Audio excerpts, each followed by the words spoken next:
నమస్తే అన్న అందరికీ నమస్కారం. తిరుపతి నుంచి కువైట్ కు విమానాలు నడపాలని చెప్పేసి చాలా సంవత్సరాల నుంచి మనం చూసుకుంటే ప్రవాసాంధ్రులైతే డిమాండ్ చేస్తూ ఉన్నారు. ప్రభుత్వాలు మారిపోతూ ఉన్నాయి కానీ దీని గురించి పట్టించుకునే నాదుడే లేడు. అలాగే ప్రస్తుతం మనం చూసుకుంటే తిరుపతి నుంచి కువైట్ కు వయా విజయవాడ మీదుగా విమానాలు నడుపుతారా, విమాన సర్వీసులు కావాలని చెప్పేసి ఏపీఎన్ఆర్టీఎస్ వారు మనం చూసుకుంటే 2019 మీకు స్క్రీన్ మీద కనపడుతూ ఉంది చూడండి. 2019 జనవరి 28వ తేదీన తిరుపతి నుంచి కువైట్ కు వయా విజయవాడకు నేరుగా విమానాల సర్వీసులు కావాలని చెప్పేసి ఒక పోస్ట్ అయితే పెట్టడం జరిగింది. ఇందులో చూడండి తిరుపతి విజయవాడ డాట్లు చూపించి అక్కడ చూస్తే కువైట్ కు విమానం వెళుతూ ఉన్నట్టుగా పెట్టిందనమాట.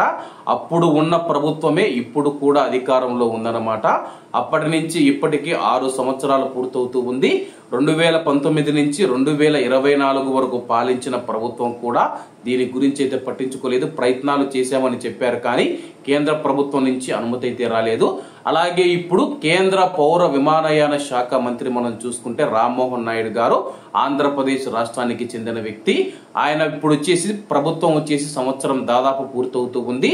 ఈ సంవత్సరం లోపల ఆయన గాని అనుకునింటే ఒక చిన్న సంతకం చేసి ఉండింటే తిరుపతి కువైట్ విమానాలు ప్రారంభమైపోయేవి.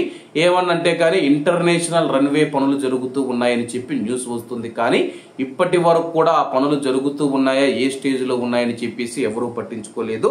ఇప్పటి సీఎం నారా చంద్రబాబు నాయుడు గారు చొరవ తీసుకొని ఇంటర్నేషనల్ ఎయిర్పోర్ట్ ను ప్రారంభిస్తే తిరుపతి నుంచి బయలుదేరుతూ ఉన్న విమానాలు విజయవాడకు వెళ్లి విజయవాడ నుంచి కువైట్ కు చేరుకుంటాయని చెప్పేసి మనకైతే ఒక స్పష్టత వస్తూ ఉంది.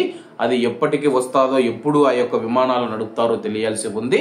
ప్రస్తుతానికి చాలా మంది కడప నుంచి కానీ లేకపోతే మీరు నేరుగా అలాగే ప్రస్తుతం కొంతమంది ఏం చేస్తూ ఉన్నారంటే కువైట్ నుంచి చెన్నైకి వచ్చి చెన్నై నుంచి కడప ఎయిర్పోర్టుకి అయితే డైరెక్ట్ గా కడపకు ఉన్న వాళ్ళైతే దిగేస్తూ ఉన్నారు. మిగతా రాజంపేట కానీ కోడూరు కానీ రాయచోటి కానీ ఇటువంటి వారైతే ఇబ్బందులు ఎదుర్కొంటూ ఉన్నారు. కాబట్టి రాబోయే రోజుల్లో అయినా సరే ఎయిర్పోర్ట్ ద్వారా తిరుపతి ఎయిర్పోర్ట్ ద్వారా రేణుగుంట విమానాశ్రయం ఏదైతే ఉందో అక్కడ నుంచి విమానాలు కువైట్ ప్రారంభించాలని చెప్పి మనం అందరం కోరుకుందాము. ఇతర రాష్ట్రాలకు వెళ్లి మన ఆంధ్రప్రదేశ్ రాష్ట్ర ప్రజలు అవమానాలు ఎదుర్కొంటూ ఉన్నారు. 10 సంవత్సరాలు రాష్ట్రం వచ్చినా కూడా ఒక అంతర్జాతీయ విమానాశ్రయం లేకపోవడం చాలా బాధాకరం. అలాగే విజయవాడ విశాఖపట్నం ఉందని చెబుతూ ఉన్నారు కానీ రాయలసీమ ప్రాంత వాసులకు చాలా దూరం అవుతూ ఉంది. చెన్నై ఎయిర్పోర్ట్ దగ్గర అవడంతో అయితే అక్కడికి వెళుతూ ఉన్నారు.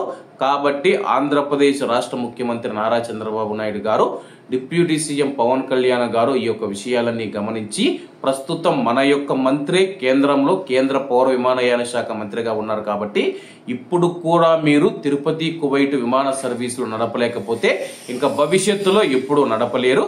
కాబట్టి అందరూ బాగుండాలి, అందులో మనం ఉండాలి. అందరికీ నమస్తే అన్న, జై హింద్.